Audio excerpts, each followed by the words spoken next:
Boa noite, amada igreja. Vamos se colocar de pé. Tem um povo feliz aqui? Aleluia. Muito fraco esse povo aí. Tem um povo feliz? Amém. Estamos aqui para louvar e adorar o nosso Deus, né? Então que nós possamos abrir nossa Bíblia no Salmo 34.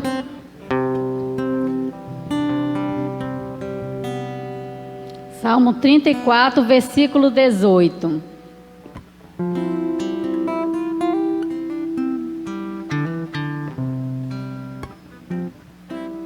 Amém? A palavra do Senhor diz assim: perto está o Senhor dos que têm o coração quebrantado e salva os de espírito oprimido. Muitas são as aflições do justo, mas o Senhor de todas o livra. Amém? Perto está o Senhor de quem tem um coração quebrantado. O que é um coração quebrantado? É um coração arrependido.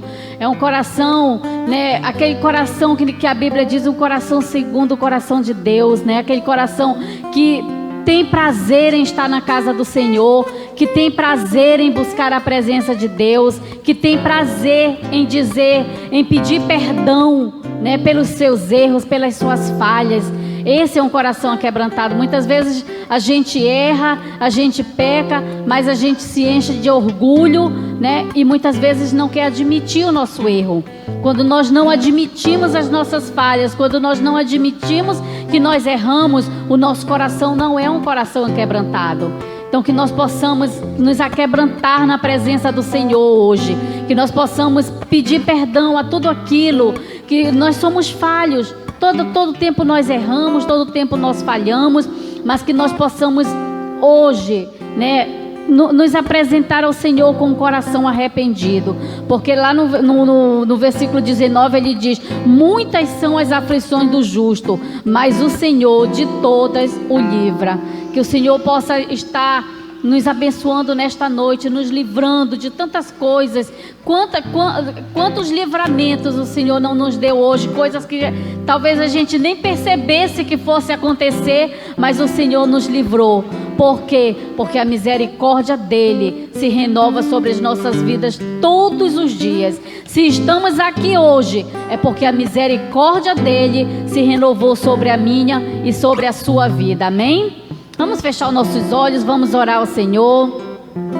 Senhor, nosso Deus e Pai. Pai, nós queremos, Paizinho, te agradecer por este dia. Te agradecer, Senhor, porque estamos aqui na Tua casa. Te agradecer, Senhor, porque vimos aqui ouvir a Tua palavra. Porque o Teu Espírito Santo nos trouxe até aqui, Pai. Mas queremos também te pedir perdão. Nos perdoa, Senhor, pelas coisas que fizemos hoje que não foi do Teu agrado. Pelo nosso falar, muitas vezes grosso, muitas vezes tratando as pessoas de maneira não agradável a Ti. Nos perdoa, Senhor, porque falhamos. Nos perdoa porque pecamos. Nos perdoa, Senhor, porque muitas vezes não reconhecemos a Tua mão, o Teu poder sobre as nossas vidas. Muitas vezes não nos achegamos a Ti da maneira que deveríamos nos achegar. Que nós possamos Te enxergar verdadeiramente como nosso Salvador, como nosso protetor, como nosso libertador, como aquele que tem todo o poder de nos livrar, de nos tirar, Senhor, do lamaçal do pecado. Que nós possamos crer nesse Deus verdadeiro, no nosso Deus protetor, no nosso Deus que cuida de nós. Senhor, prepara o nosso coração para ouvir a Tua palavra. Prepara a nossa mente, que nós não venhamos nos distrair com nada, Pai. Que nós estejamos com a nossa mente cativa à Tua palavra, para aprender mais de Ti, para buscar mais do Senhor, para buscar mais do Teu Espírito Santo, Pai. Toma, Senhor, cada vida que entrou aqui, cada irmão, cada irmã, cada criança, cada jovem, Senhor, que veio à Tua casa. Que o Senhor possa estar renovando suas forças, que o Senhor possa estar renovando o desejo de estar na Tua casa e de buscar mais de Ti. Ti, Pai. Toma, Senhor, nossas vidas em Tuas mãos. Usa a vida do Arilson, que vai estar pregando, que vai estar trazendo a palavra à Tua igreja. Que seja o Senhor falando através da vida dele, Pai. Que o nosso louvor, Senhor, seja agradável ao Senhor e que nós possamos Te louvar de todo o nosso coração. Que nós possamos Te adorar nesta noite. É o que nós Te pedimos em nome do Senhor Jesus. Amém. E vamos começar adorando ao Senhor com o nosso melhor aplauso que nós possamos dar a Ele.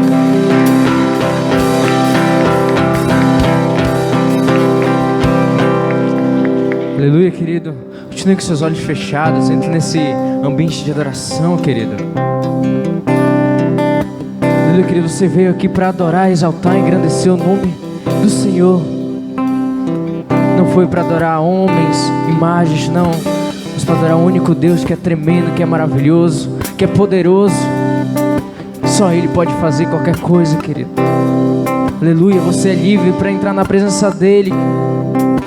Muitas vezes nós ouvimos de pessoas que eu só vou buscar Deus quando eu ficar bem. Mas Deus veio para salvar os feridos. Deus veio para restaurar tuas feridas.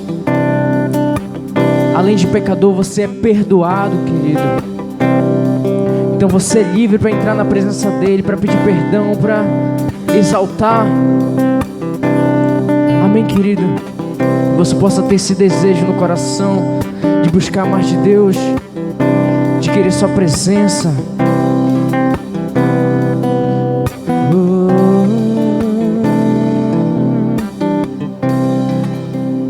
Eu quero estar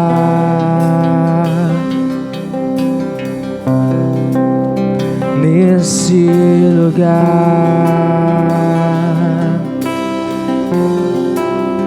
onde o pecado é perdoado e as culpas são levadas.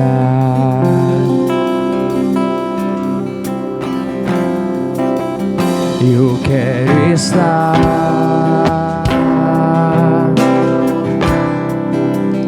nesse lugar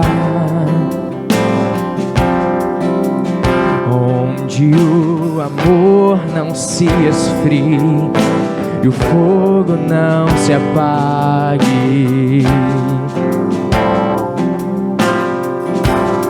Em tua presença, Senhor Jesus,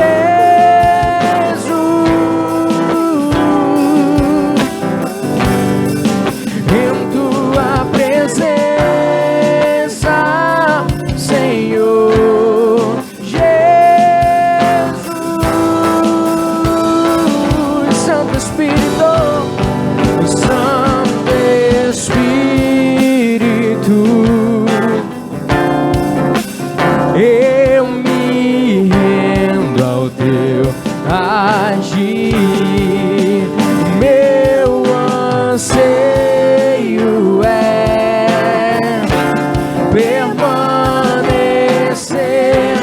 em teu amor, em tua presença, Senhor, em tua presença,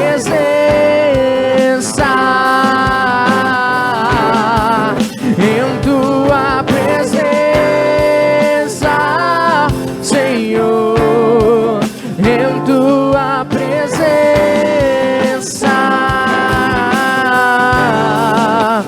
eu quero estar nesse lugar onde o pecado é perdoado e as culpas são levadas.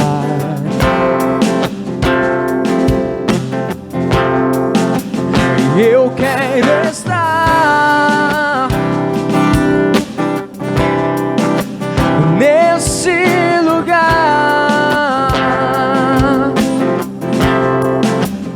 onde o amor não se esfrie e o fogo não se apague. em tua presença, Senhor, em tua presença,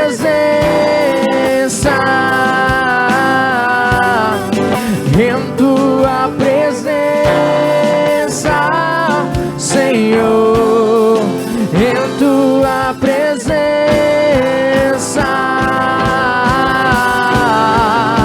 Santo Espírito,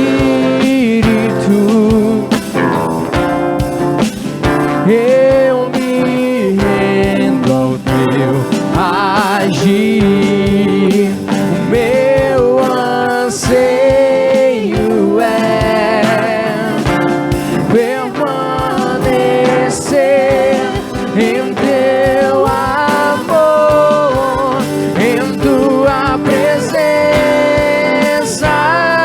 Senhor, em tua presença,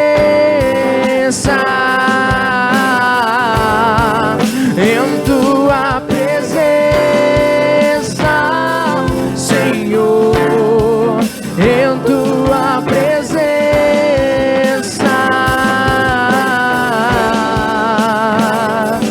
Tudo que eu mais quero é te ver, me envolva com tua glória e poder. Tua majestade é real, tua voz ecoa em meu ser. Tudo que eu mais quero é te ver, Me envolva com tua glória e poder. tua majestade é real, tua voz ecoa em meu ser.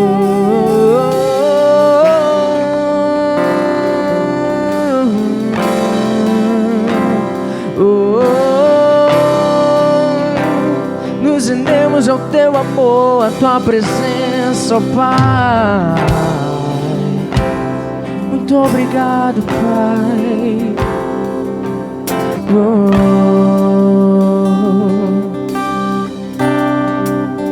Declara essa canção, Senhor. Ao Rei dos Reis consagro tudo o que sou. De gratos louvores transborda o meu coração. A minha vida eu entrego nas tuas mãos, meu Senhor, pra te exaltar com todo o meu amor. Eu te louvarei conforme a tua justiça e cantarei louvores, pois tu és o Altíssimo. Celebrarei a ti, ó Deus, o meu viver. Cantarei e contarei as suas obras, pois por tuas mãos foram criados terra, céu e mar e todo ser que neles há. Toda a terra celebra a ti com cânticos e júbilos, pois tu és o Deus Criador. Toda a terra celebra a ti com cânticos e júbilos, pois tu és o Deus Criador. Pois tu és o Deus Criador.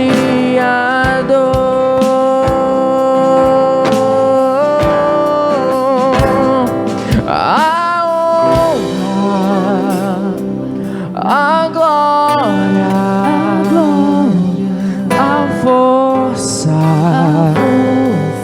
e o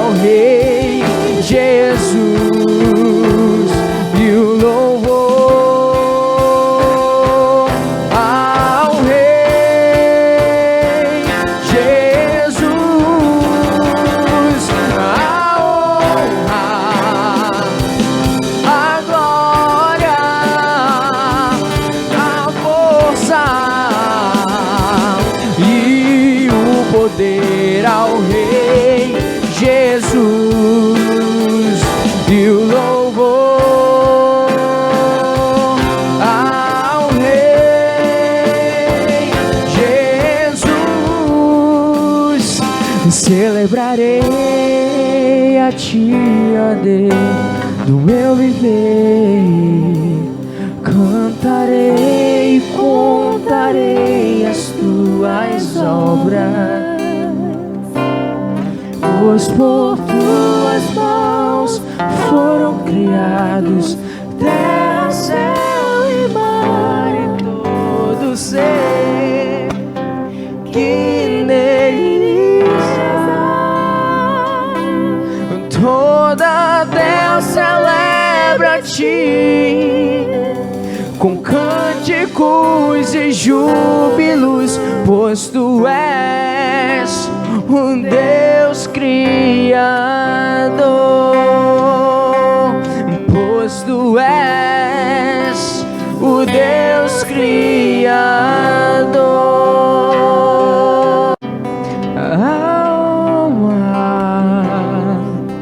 A glória, a força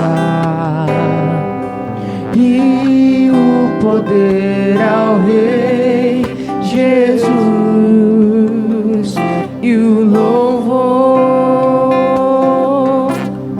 ao Rei Jesus, a honra, a glória, a força e o poder ao Rei Jesus. Glória a Deus. A palavra do Senhor diz assim, ó: "Ó profundidade da riqueza, da sabedoria e do conhecimento de Deus, quão insondáveis são os seus juízos e inescrutáveis os seus caminhos. Quem conheceu a mente do Senhor? Ou quem foi seu conselheiro? Quem primeiro lhe deu para que possa pedir alguma coisa? Pois dele, por ele, para ele são todas as coisas. Glória, pois, a ele eternamente. Amém. Aleluia. Ao Rei Jesus. Adora, Senhor. A honra, Só ele é digno. a glória, Só ele pode receber a nossa honra, nosso louvor e a nossa adoração. Só ele é digno. e o poder ao Rei Jesus e o louvor ao Rei Jesus. Só a ti, Deus. A honra, a glória, a força e o poder ao Rei Jesus e o louvor Só o Senhor é digno. ao Só o Senhor é Rei digno da nossa adoração. Jesus. Do nosso louvor. Só o Senhor é digno, Deus. Celebrarei a Ti, ó Deus, o meu viver. Cantarei e contarei as Tuas obras, pois por Tuas mãos foram criados terra, céu e mar e todo ser que neles há. Toda a terra celebra a Ti com cânticos e júbilos, pois Tu és o Deus Criador, pois Tu és o Deus Criador. A palavra do Senhor diz que no princípio era a palavra, e a palavra se fez carne e habitou no meio de nós. E a palavra do Senhor diz que tudo que foi feito por meio da palavra. Tudo que foi feito por meio de Cristo, do nosso Rei, do Rei da Glória, do nosso Senhor Jesus Cristo, aquele que é digno de receber a nossa adoração, o nosso louvor, a nossa honra. Tudo que Ele fez merece ser adorado Jesus, aleluia. A glória, a força e o poder ao Rei Jesus, e o louvor ao Rei Jesus, a honra, a glória, a força e o poder ao Rei Jesus, e o louvor ao Rei Jesus. Salmo 24 diz: quem é esse rei? Quem é o rei da glória? Nosso Senhor, Ele é o rei da glória. Amém, queridos? Glória a Deus. Se você é essa pessoa que, como foi dito aqui no início, que confia no Senhor, que muitas são nossas tribulações, mas de todas o Senhor tem nos livrado. Se você é essa pessoa que guarda no seu coração, como foi dito aqui pelo Felipe, esse ardor para concluir aquilo que o Senhor tem confiado em tuas mãos. Se você é essa pessoa que, como nós cantamos, que nós contaremos e cantaremos as glórias do Senhor. Se você é esta pessoa que está aqui para prestar culto e honra a este Senhor, eu vou te pedir uma coisa nessa noite: dê o melhor aplauso que você puder, porque Jesus é digno, aleluia.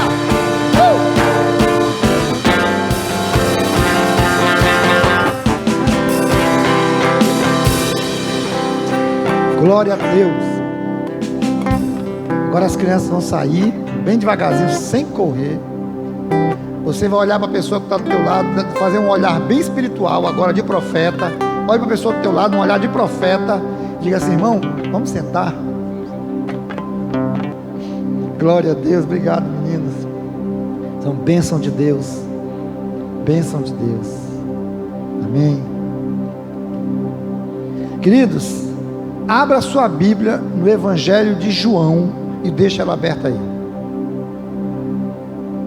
Evangelho segundo João. Evangelho de Cristo segundo João, né? Uma vez perguntaram assim: pastor Arilson, quantos evangelhos tem? Eu só conheço um.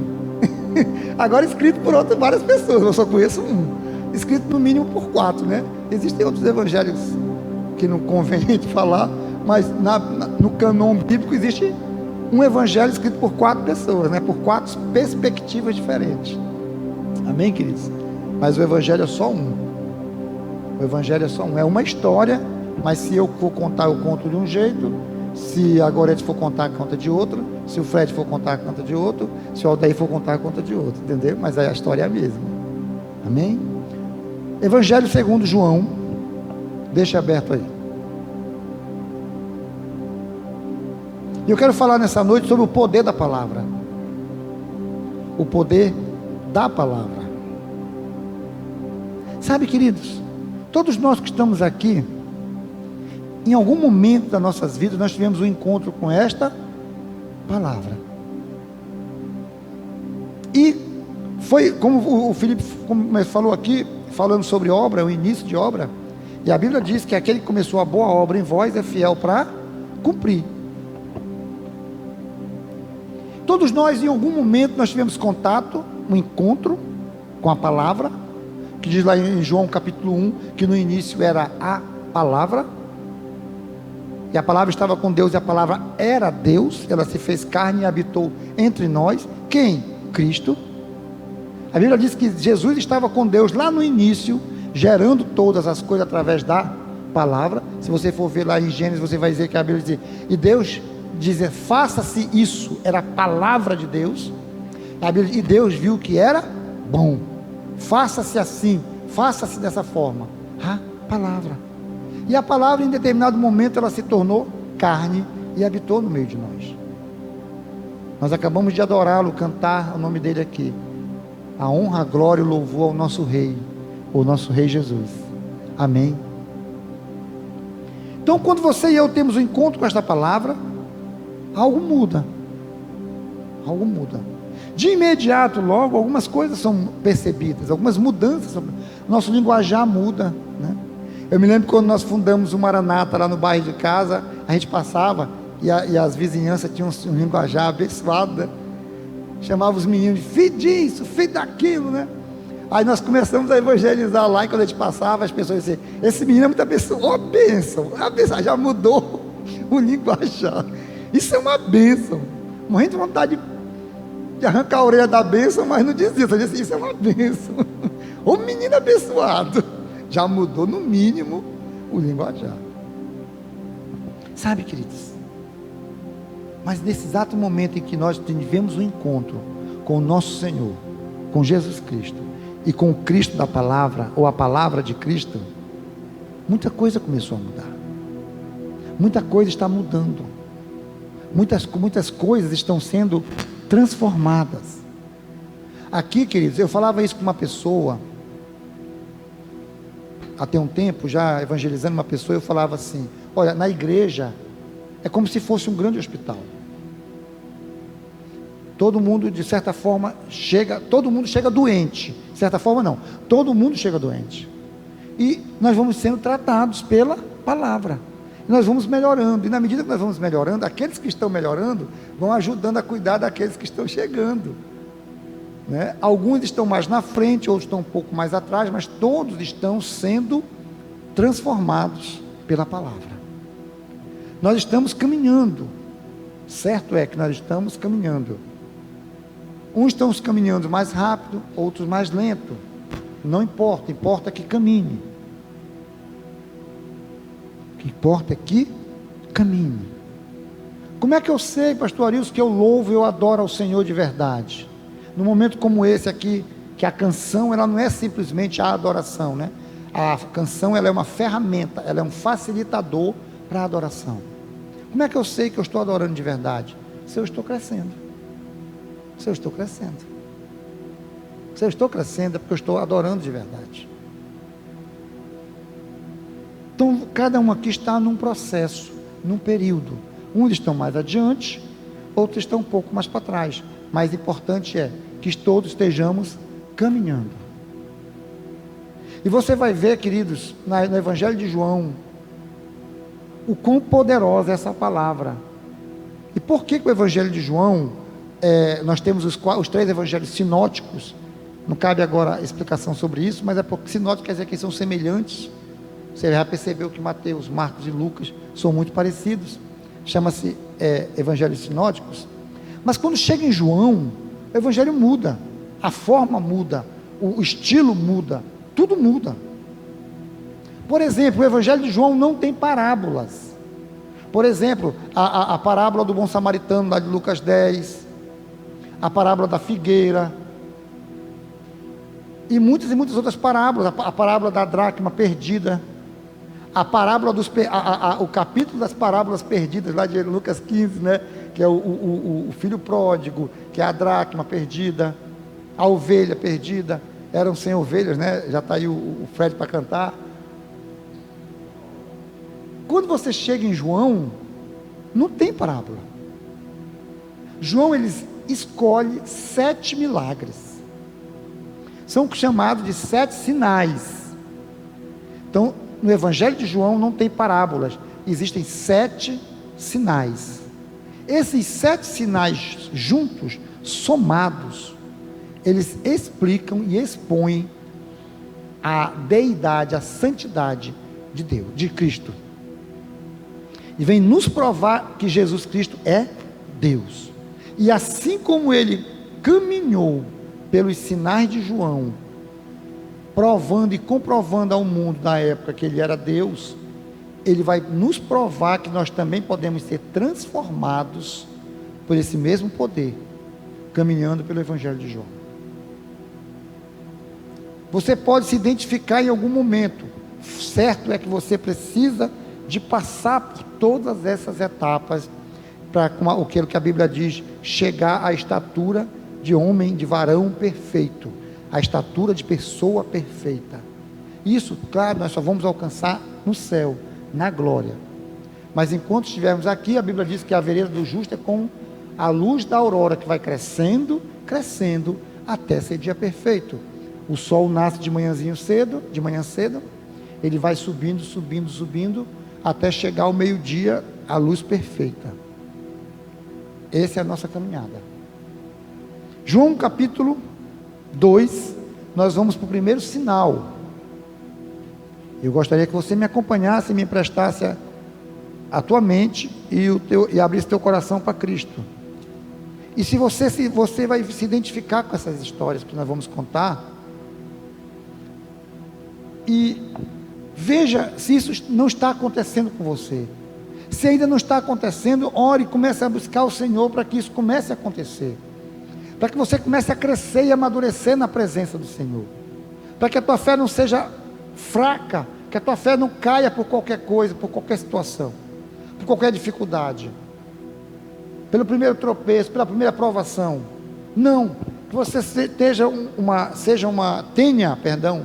fé firmada.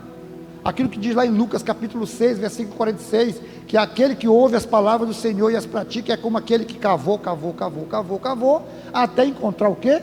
Rocha. Para quê? Para construir a sua casa. Amém? No Evangelho de João, eu escrevi aqui, não temos parábolas, já falei, mas são 7 sinais. 7 sinais que constroem a divindade de Jesus Cristo. Pastor, qual é o primeiro sinal? O primeiro sinal, João capítulo 2, versículo 1. Jesus já começa num casamento. Primeiro sinal de Jesus já é num casamento. Por que será? Por que será, né? Vamos para a palavra de Deus, vamos tentar ler um pouquinho rápido, porque é muita leitura hoje. No terceiro dia, houve um casamento em Caná da Galileia, a mãe de Jesus estava ali, Jesus e seus discípulos também haviam sido convidados para o casamento. Você já tem convidado Jesus para o seu casamento aí? Bora convidar.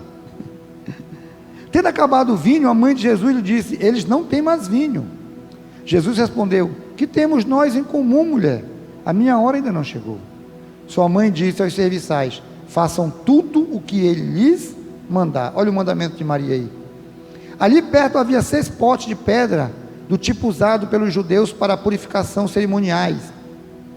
Em cada pote cabiam entre 80 e 120 litros. Disse Jesus aos serviçais: encham os potes com água, e os encheram até a borda. Então lhe disse: agora leve um pouco ao encarregado da festa. Eles assim fizeram, e o encarregado da festa provou a água que fora transformada em vinho, sem saber de onde ela viera, embora soubesse os serviçais que haviam tirado a água. Então chamou o noivo e disse: todos servem primeiro o melhor vinho, e depois que os convidados já beberam bastante, servem o vinho inferior. Mas você guardou o melhor para agora. Você serviu o melhor vinho agora. O que é isso, pastores? O que significa a transformação de água em vinho? Já vi muita gente falar muita bobagem sobre isso, que porque a gente pode beber porque Jesus transformou água em vinho. Primeiro você tem que entender o que significa vinho na palavra de Deus. Vinho significa alegria, vinho significa sangue, e vinho significa graça. Sabe por que nós estamos aqui nessa noite? Pela graça de Deus. A Bíblia diz que no início deste dia a misericórdia dele se renovou. Por isso que nós estamos aqui, por isso que nós não fomos consumidos. Todos os dias existe uma espada sobre o nosso pescoço. John Edward já falou isso em 1741, se eu não me engano. Existe uma espada sobre o nosso pescoço, a espada da justiça de Deus. Mas sabe por que ela não desce sobre o nosso pescoço? Porque existe uma mão segurando essa espada. Que mão é essa? A mão da graça, da misericórdia e do amor de Deus. Sabe o que é a transformação? Sabe por que Jesus foi o primeiro milagre? Ele transformou o ritual religioso da lei, ele transformou aquela coisa engessada da lei e substituiu pela realidade da graça. Hoje nós vivemos por graça. Hoje nós vivemos pela graça. E graça é algo que nós não merecemos, mas Ele nos dá. Graça é o favor imerecido, é aquilo que Ele nos dá, que Ele nos abençoa. Nós não merecemos, Nós merecemos a espada da justiça no pescoço. Pergunto, quantos aqui não foram transformados de religiosos para adoradores? Quando encontraram a palavra. Quantos aqui, e quando eu digo quantos aqui, eu me incluo no meio de vocês, não era simplesmente um religioso, alguém que só cumpria um ritual, que nem sabia por que estava fazendo.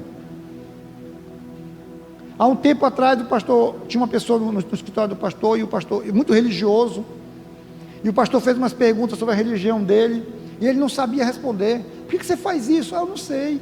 E por que você faz? É uma tradição que eu recebi, eu faço.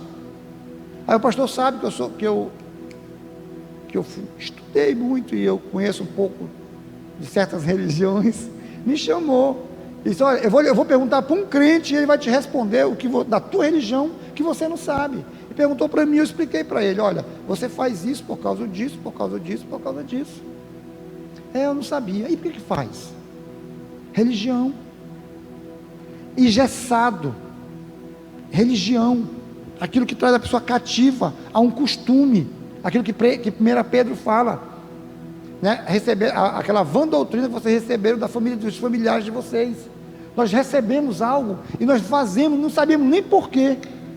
E Jesus, quando ele transforma a água em vinho, ele substitui a rigidez da lei, e agora ele nos dá a graça do Senhor. Hoje nós vivemos por graça. Hoje nós temos o Espírito Santo de Deus derramado sobre as nossas vidas. Aconteceu lá em Atos capítulo 1, versículo 8, para se cumprir a promessa feita por Joel, que ele derramaria do seu Espírito sobre toda a carne.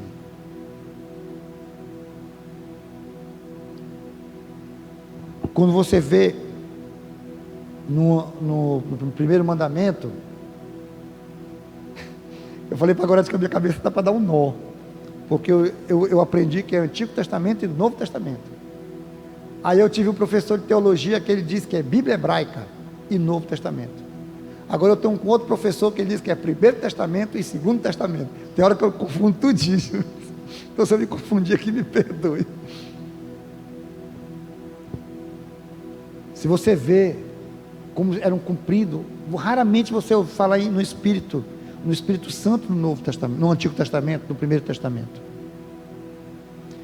Em algumas pessoas específicas você vê isso. E o Espírito Santo estava sobre Daniel, o Espírito Santo vinha sobre Sansão, o Espírito Santo veio sobre Davi, assim. Quando você vê no Novo Testamento, lá em Atos, a Bíblia diz que eles vieram como línguas de fogo repartido, e todas as pessoas ali foram batizadas pelo fogo do Espírito Santo. Isso é graça. Isso é graça. Na lei, para você falar com Deus, tinha um ritual tremendo, a ponto de, para entrar no Santo do Santo, no Santíssimo Lugar, no lugar da presença de Deus, onde estava a Arca da Aliança, só entrava uma pessoa, o sumo sacerdote, uma vez por ano, amarrado por uma corda, porque se ele entrasse em pecado naquele lugar, por trás do véu, ele morria. Pergunto, se o sumo sacerdote morreu, quem ia entrar lá para pegar o corpo daquele homem? Então tinha que puxar ele por uma corda, e a Bíblia diz que a roupa dele era cheia de sinos, enquanto fazia barulho, não, ele está vivo, não morreu não. Rigidez da lei. Jesus vem e traz a graça. É aquilo que eu falei lá no grupo ontem, né? Era Yahvé, o Senhor. Agora é Abba, papai. Primeiro sinal. Segundo sinal. Então Jesus transforma o religioso num adorador. Segundo sinal, lá em João capítulo 2. João capítulo 4. 2 eu já falei. Capítulo 4, versículo 46. É a cura do filho de um oficial. 46 até o versículo 54.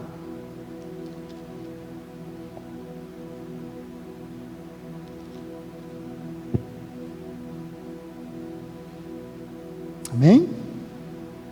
A palavra do Senhor diz assim, olha: mais uma vez ele visitou Caná da Galileia, onde tinha transformado água em vinho. E havia ali um oficial do rei, cujo filho estava doente em Cafarnaum. Quando ele ouviu falar que Jesus tinha chegado a Galileia, vindo da Judéia, procurou-o e suplicou-lhe que fosse curar seu filho, que estava à beira da morte. Disse-lhe Jesus: se vocês não virem sinais e maravilhas, nunca crerão. O oficial do rei disse: Senhor, vem antes que o meu filho morra. Jesus respondeu: pode ir, o seu filho continuará vivo. O homem confiou na palavra de Jesus e partiu. Estando ele ainda caminhando, seus servos vieram ao seu encontro com a notícia de que o menino estava vivo. Quando perguntou a que horas o seu filho tinha melhorado, eles disseram: a febre o deixou ontem, a 13h. Então o pai constatou que aquela fora exatamente a hora em que Jesus lhe dissera: o seu filho continuará vivo.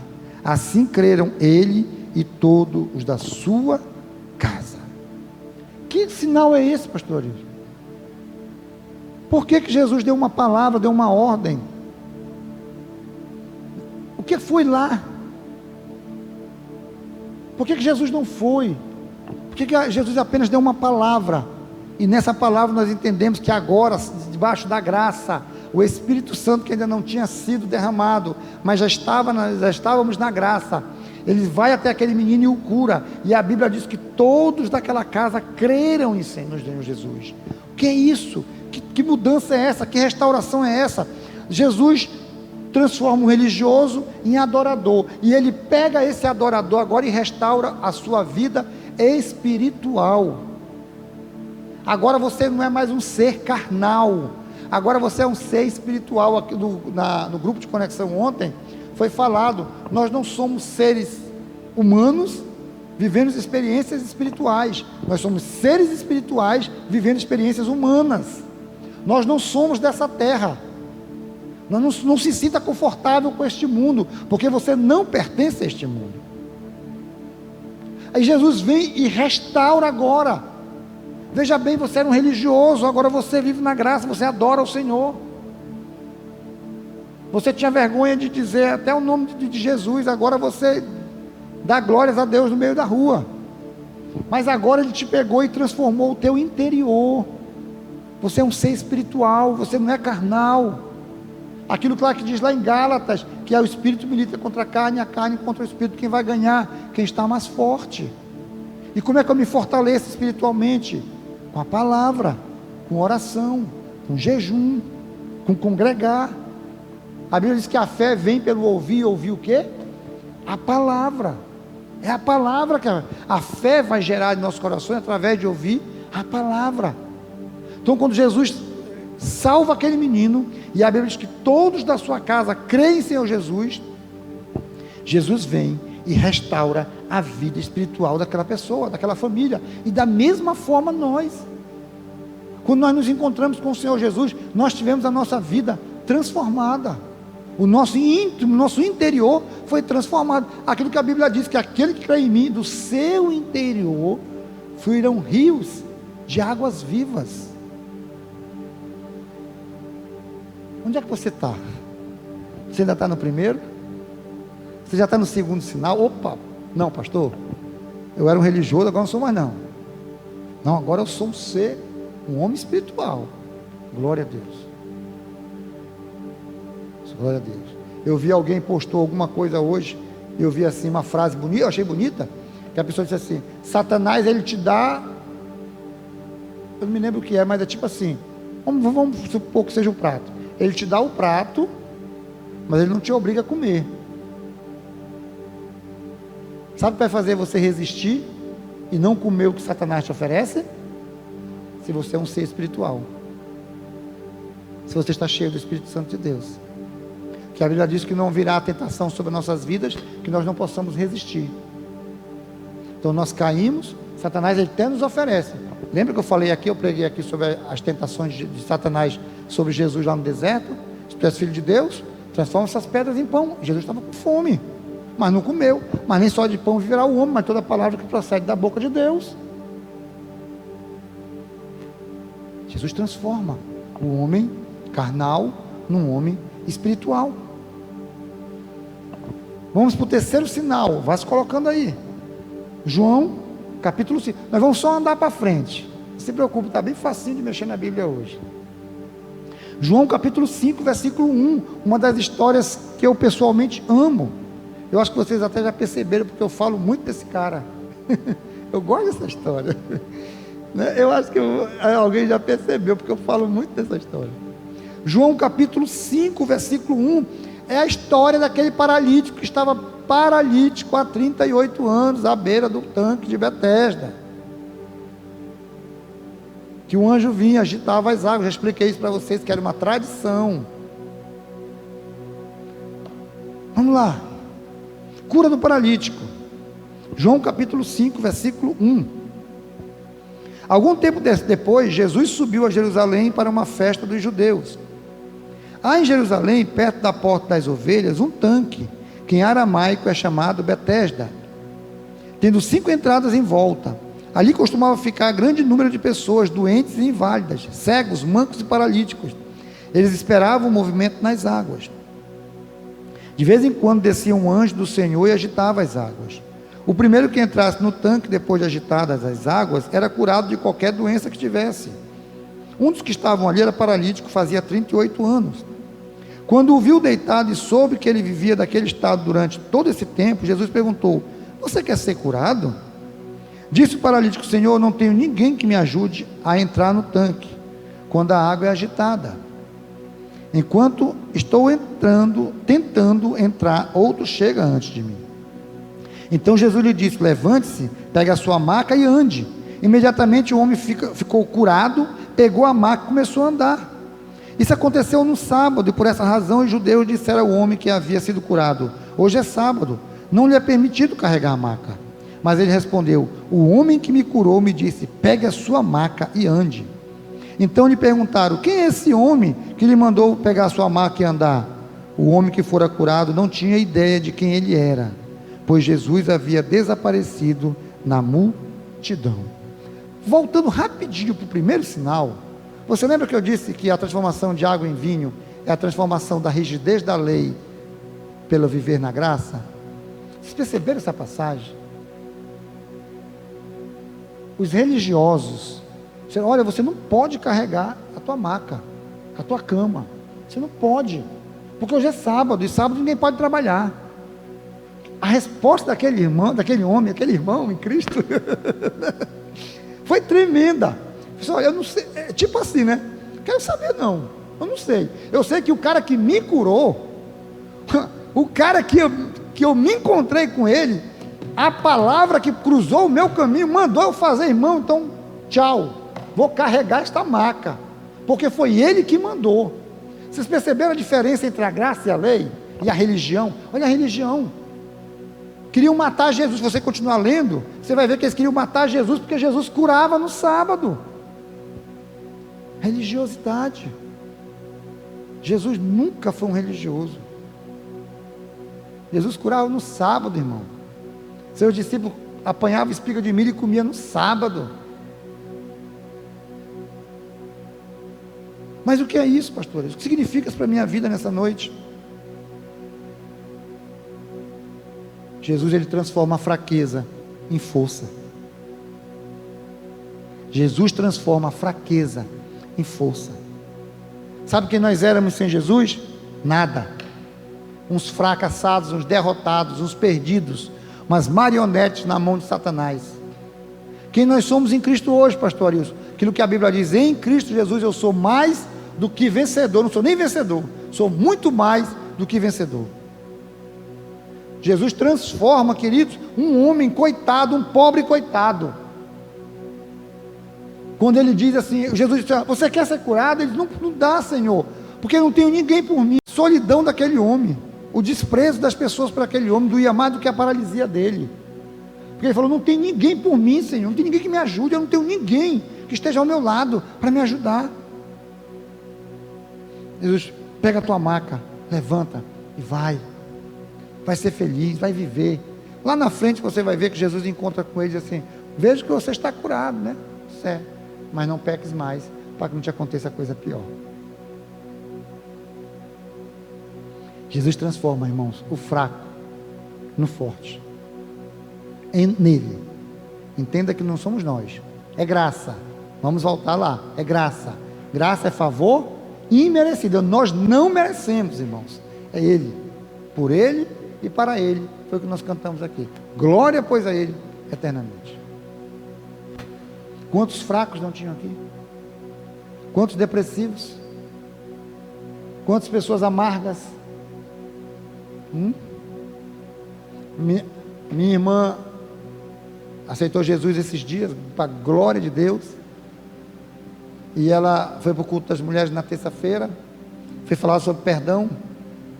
E ela ouviu tudo que tinha que ouvir quando nós fomos deixá-la em casa, agora é eu. Ela olhou para nós e disse assim: hoje eu vou dormir de alma lavada, porque eu ouvi tudo aquilo que eu precisava ouvir. Perdoar. Quantos escravos não estão aí? Pessoas escravizadas na falta de perdão, fracos, morrendo espiritualmente. E Jesus chega e diz assim: ei, joga isso fora. Tem um filme, né? Os meninos bons de filme aí, que uma pessoa carrega um fardo nas costas, né? O Everaldo não veio mais, nos abandonou, que era bom nessas coisas. Peregrino, né? Parece, né? É isso? Eu nunca assisti, mas já me contaram. Eu estou que nem o Silvio Santos, eu nunca assisti não, mas me contaram. Mas minha mulher assistiu, né? Carregava aquele fardo, fraco, encurvado. A mulher encurvada não vai entrar aqui não, mas nós sabemos disso. E a Bíblia, Jesus diz assim, ó, que Satanás tem trazido ela cativa, encurvada, só olhava para o chão, não conseguia levantar a cabeça, não conseguia olhar para o alto, para o autor e consumador da nossa fé, encurvado. Jesus vem e transforma aquilo que é fraco naquilo que é forte. Ontem é uma pessoa que eu conheço de muito tempo, me conhece de longa data. Ele me falou ontem no grupo, encontramos no grupo que eu estava ontem à noite, ele disse assim: não, quando eu fiquei sabendo que o Arilson era pastor, eu disse: não, se o Arilson pode ser pastor, eu posso servir a Deus. Se esse cara é pastor, eu posso servir a Deus, né? E ele disse, no final do grupo ele me chamou da reunião e disse assim: olha, você não sabe a força que você me deu, pelo teu testemunho, de hoje ser um pastor, porque nós nos conhecemos de tempo, de adolescência, de 14 anos de idade. Ora, isso tem 35 anos, eu tenho 49. O fraco é fortalecido. O derrotado agora é mais do que vencedor.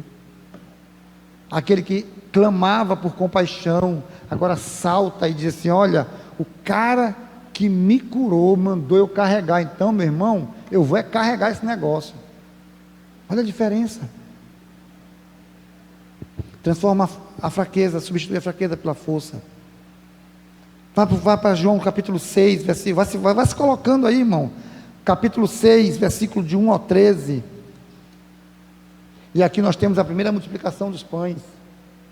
Significa isso, pastor Arilson? Jesus alimenta as pessoas.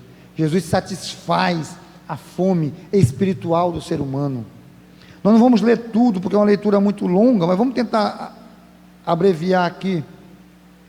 João capítulo 6, versículo 1 diz assim: algum tempo depois Jesus partiu para outra margem do mar da Galileia, ou seja, do mar de Tiberíades. A grande multidão continuava a segui-lo porque vira os sinais milagrosos que ele tinha realizado nos doentes. Então Jesus subiu ao monte, sentou-se com seus discípulos. Estava próximo à festa judaica da Páscoa. Levantando os olhos e vendo uma grande multidão se aproximava, Jesus disse a Felipe: onde compraremos pão para esse povo todo comer? Fez essa pergunta apenas para pô-lo à prova, pois já sabia o que ia fazer.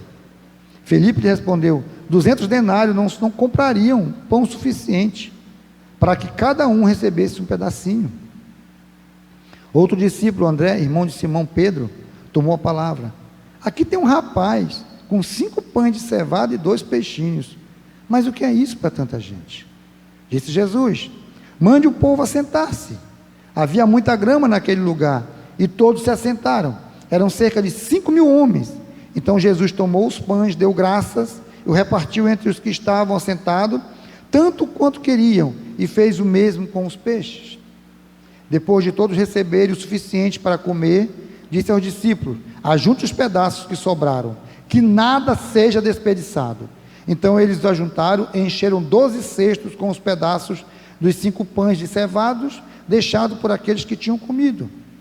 Depois de ver o sinal milagroso que Jesus tinha realizado, o povo começou a dizer: sem dúvida, este é o profeta que deveria vir ao mundo.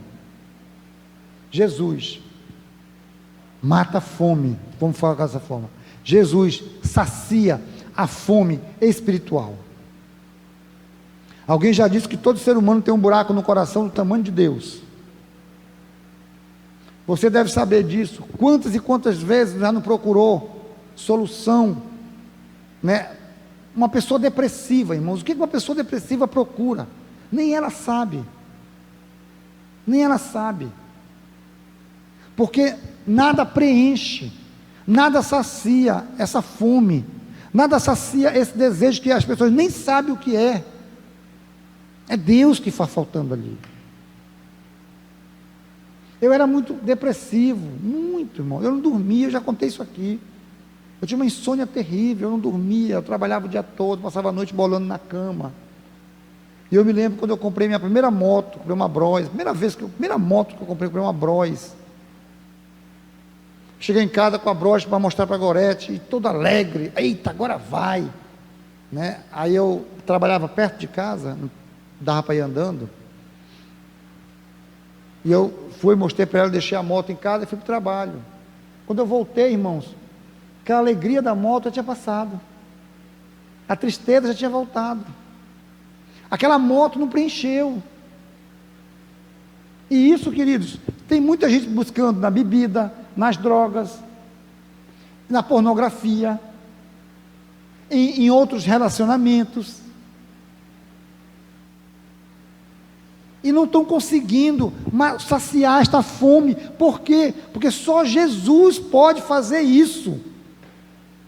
Só Jesus. Você percebe o processo? Olha onde nós já estamos num processo espiritual, onde Jesus está saciando todas as nossas necessidades. Sabe, eu vejo pessoas com uma necessidade tremenda de mostrar algo, ou de possuir algo melhor do que os outros. Sabe onde isso vai levar? A lugar nenhum. A lugar nenhum. Porque hoje eu tenho um carro. Aí o Fred compra eu tenho um carro 2016, o meu carro é 2016. Aí o Fred, profético, o Fred, nome receba em nome de Jesus. O Fred compra um carro 2020. Glória a Deus. Perderam a chance de dar um glória a Deus, não foi? Amém. Aí eu olho, não pode. Meu obreiro com um carro mais novo do que eu, não. Eu tenho que comprar um carro 2021. Mas daqui a pouco lança 2022. Né? Ou então, eu tenho um Onix, ele compra um Corolla. Eita glória. Aí eu, não, comprar um Corolla, eu tenho que comprar uma S10. Aí eu compro uma S10, ele compra uma Dodge Ram, que nem cabe aqui na rua aqui. Pergunto, isso vai chegar a algum lugar? Só a destruição, a inveja, a competição. Não vai chegar a lugar nenhum, irmãos. E como é que nós vemos pessoas dessa forma? Irmão, isso é uma coisa minha, isso é segundo Arius, 1 Arius capítulo 1, versículo 2. Gente correndo atrás de tecnologia, né? Já viram? Irmão, correr atrás da tecnologia é correr atrás do vento. É correr atrás do vento. Eu compro aqui um celular com muito esforço, que tem uma câmera para lá e para cá. Aí quando eu compro, lanço uma que tem 3 câmeras para lá e 4 para cá. Aí eu chego lá. Aí quando eu chego nessa de 3 para lá, 4 para cá, lanço uma que o bicho não sei mais nem o que dizer. Não, os meninos aí chegaram na tecnologia, não é verdade? No dia que eu consegui comprar o iPhone 1, já lançaram o 17. Ainda nem comprei um. Meu telefone é um Galaxy S5, né? S5, J5, né? É J5, é. S5, J5 é um 5, eu não sei qual é a letra. Mas já deve ter o 10, não tem não? Aí eu vou correr atrás disso, eu vou ficar maluco. Não vou conseguir preencher, queridos. Sabe por quê? Porque correr para pegar o vento. Me lembrei de uma personagem política aí, mas ninguém vai deixar quieto, só. Eu me lembrei de um personagem político aí que queria guardar o vento, né? Mas isso é outra história. Sabe? Só Jesus pode suprir essa necessidade. Sabe, queridos, você está satisfeito. Eu dizia muito isso por mim do Rapa Coco. Quando nós íamos construir casa para os irmãos, eu disse, olha, agradeçam pelo que você tem, porque tem gente que tem menos do que você. E nós estamos murmurando, reclamando, porque nós não temos uma mansão. Ah, eu queria a mansão do fulano. Quantas e quantas pessoas não estão sonhando por uma casa igual a nossa? Por um carro igual ao nosso, por uma moto, por uma bicicleta igual a nossa. Hoje em dia a bicicleta não é mais coisa de pobre não, né, mano? Hoje em dia a bicicleta é um negócio caro. Nosso pastor da Câmara está pedalando com a gente, aí ele falou assim para mim, eu quero farol, compra o farol. Pastor, o farol é caro. Não, quanto é o farol? Quando eu falei o preço, misericórdia, muito caro. Você está pensando que é farol de carro? Farol de bicicleta é caro. Então, irmãos, não adianta, é correr contra o vento, é correr para pegar o vento. É uma luta inútil. Só Jesus pode suprir as nossas necessidades. E nós estamos felizes pelo que nós temos. Seja uma moto, uma bicicleta, uma casa, uma roupa mais ou menos, um relógio mais ou menos. Não, eu só quero o celular, se for o celular do fulano. Só Jesus pode suprir as nossas necessidades espirituais. E Ele vai fazer com que nós estejamos satisfeitos e felizes com os bens materiais que Ele tem nos dado. E se for da vontade dEle, que nós tenhamos novas conquistas materiais, Ele vai nos dar. Porque eu estava comentando até com os meninos, com o Ismael, com o Aldair, com alguns no culto passado. Eu creio na prosperidade do Senhor. A palavra de Deus diz que Ele que nos enriquece, as bênçãos do Senhor nos enriquecem, não acrescentam dores. A palavra do Senhor diz que Ele tem prazer na prosperidade dos seus filhos. Davi, ele diz, eu já fui novo, hoje eu sou velho. Eu nunca vi um justo desamparado, nem a sua descendência mendigar o pão. Então, eu creio na prosperidade de Deus. Eu não creio no que pregam aí. Essas teologias meio malucas aí, não. Mas na prosperidade de Deus, eu creio. Eu creio. Creio sim. E se for da vontade dele nos dar, Ele vai nos dar. Vai nos abençoar, vai abrir portas. Eu creio em nome de Jesus que vai abrir portas para nos abençoar, abençoar seus filhos, abençoar seu povo. A Bíblia diz que quando o filho dele dorme, ele usa o ímpio para abençoar os seus filhos. Amém? Esse milagre aqui, irmãos, só esse milagre da multiplicação dos pães e da crucificação, da paixão, morte e ressurreição de Jesus Cristo, estão em todos os evangelhos. Por aí você tira. Olha, só eles dois estão em todos. Jesus é aquele que nos satisfaz espiritualmente. Você está em João 6, continua em João 6, só que agora versículo 16, João 6,16, a palavra do Senhor diz assim, olha, ao anoitecer seus discípulos desceram para o mar, entraram num barco e começaram a atravessar para Cafarnaum. Já estava escuro e Jesus ainda não tinha ido até onde eles estavam. Soprava um vento forte e as águas estavam agitadas. Depois de terem remado cerca de 5 ou 6 quilômetros, viram Jesus aproximando-se do barco, andando sobre o mar, e ficaram aterrorizados. Mas ele lhe disse, sou eu, não tenham medo. Então resolveram recebê-lo no barco, e logo chegaram à praia para a qual eles se dirigiam. Que é isso? Que sinal é esse? A Bíblia diz que Jesus vinha sobre as águas, e eles estavam apavorados. Em outras passagens você vai ver que é um fantasma, né? Em outros evangelhos você vai ver que Pedro caminha, mas aqui não, João não fala que Pedro caminhou, mas nós sabemos que caminhou pelos outros evangelhos. E o que é isso? Por que Jesus anda sobre as águas? Para quê? Para transformar o teu medo e o meu medo em fé, para nos transformar a nossa angústia, o nosso temor em fé. Em fé. Será que nós andamos por medo? Olha, eles ficaram apavorados, pensavam que era um fantasma. O que Jesus diz? Não tenham medo, sou eu estou com vocês, eu estou com vocês, caminhando com vocês, calma, está tudo sob controle. Será que você está nessa fase da sua vida? Você ainda anda com muito medo, tem medo de tudo? Ou você crê que Jesus está contigo? O Espírito Santo está ao teu lado, te guardando, transformando esse teu medo. E entenda que medo é uma fé negativa. Então a Bíblia diz que nós atraímos aquilo que nós cremos, né? Nós trazemos à existência aquilo que nós cremos. Se você tem medo, logo você pode trazer à existência aquilo que você tem medo. Ouvimos um caso esses dias, né? Uma pessoa ficou com tanto medo que escutou arrastado de chinelo, viu até visagem. Aí veio me contar, irmão. Essa aqui dizendo, não ria, eu não aguento. Não ria, eu não aguento. Gente, em nome de Jesus, não tenham medo. Mas calma, então agora eu vou pegar uma cobra, vou enfrentar um leão. Não é esse medo que a Bíblia está falando. Existe um medo racional, que é para nos proteger, né? Eu não vou meter o dedo na tomada, porque eu sei que eu vou pegar um choque. Eu não vou fazer tal coisa, eu vou paralisar, porque eu estou com medo.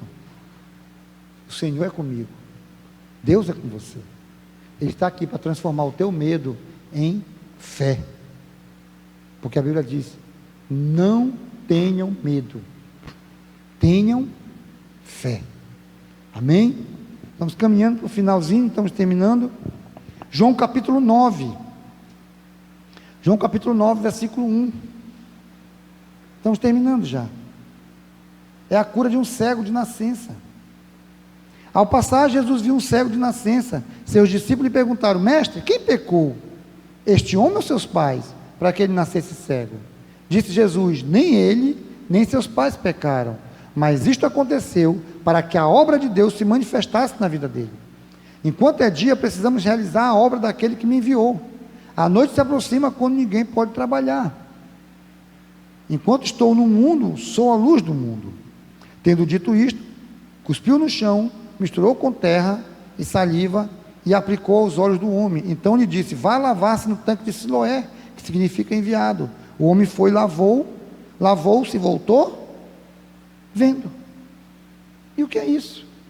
Sabe, queridos, todos nós aqui, lembra do religioso lá atrás? Vivíamos em trevas.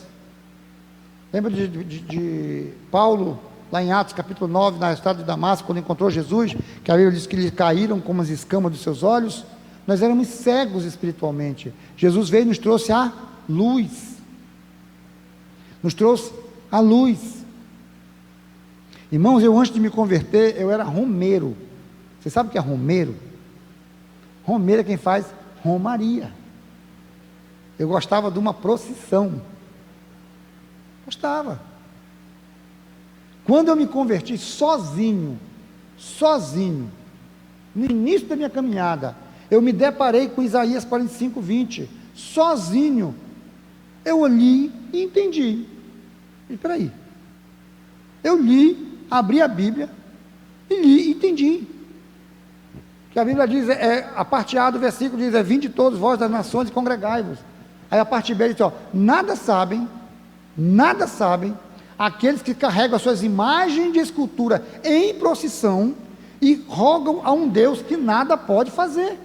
Quando eu vi aquilo, eu digo, peraí, eu estava errado esse tempo todo? Quem me abriu os olhos, se não tinha ninguém comigo? Por que eu entendi aquilo? E eu nunca tinha entendido antes. E agora eu entendia. Jesus, irmãos. Jesus que tira a cegueira. Jesus que abre nossos olhos. Digo, opa, peraí, estava errado. Mas pela graça e misericórdia de Deus, dá tempo de eu me ajeitar aqui, de me consertar. Estava errado. Então Jesus tira o ser humano da cegueira, das trevas, da escuridão e transporta para a luz do Senhor. Amém? Glória a Deus. E o último, que também é uma história linda, linda, linda, linda. Nós não vamos ler toda, porque é muito longo. João capítulo 11. João capítulo 11, versículo 35, o famoso versículo que eu já até preguei aqui. Jesus chorou. Por que Jesus chorou? Porque seu amigo tinha morrido. Quem era o amigo de Jesus? Era Lázaro. João capítulo 11 conta a história de Lázaro. Vai chamar Jesus porque Lázaro está doente.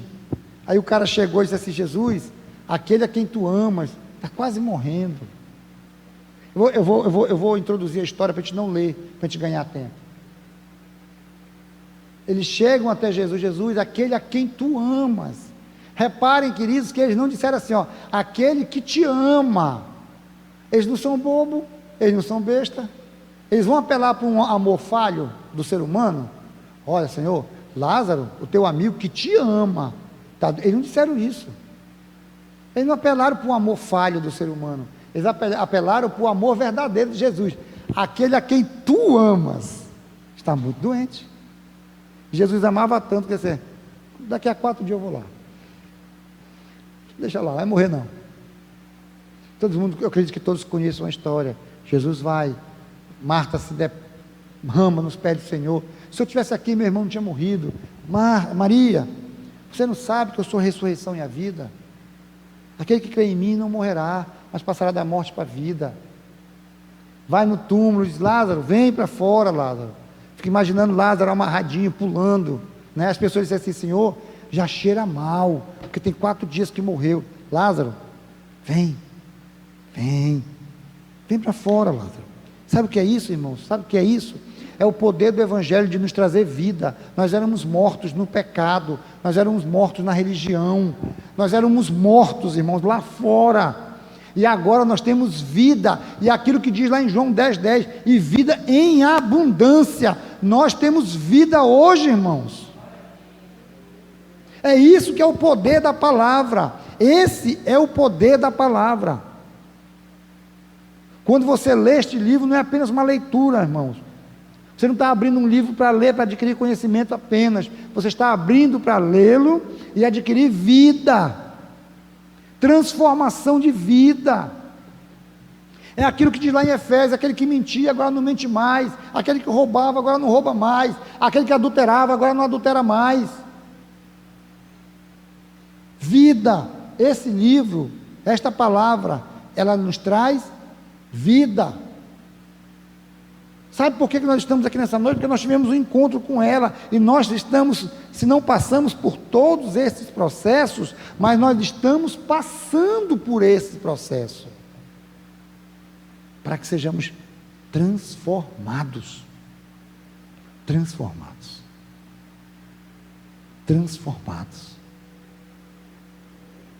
para que as pessoas nos olhem e nos digam: poxa, eu conheci fulano, eu conheci você antes, eu conheci você antes de Jesus e conheço você agora.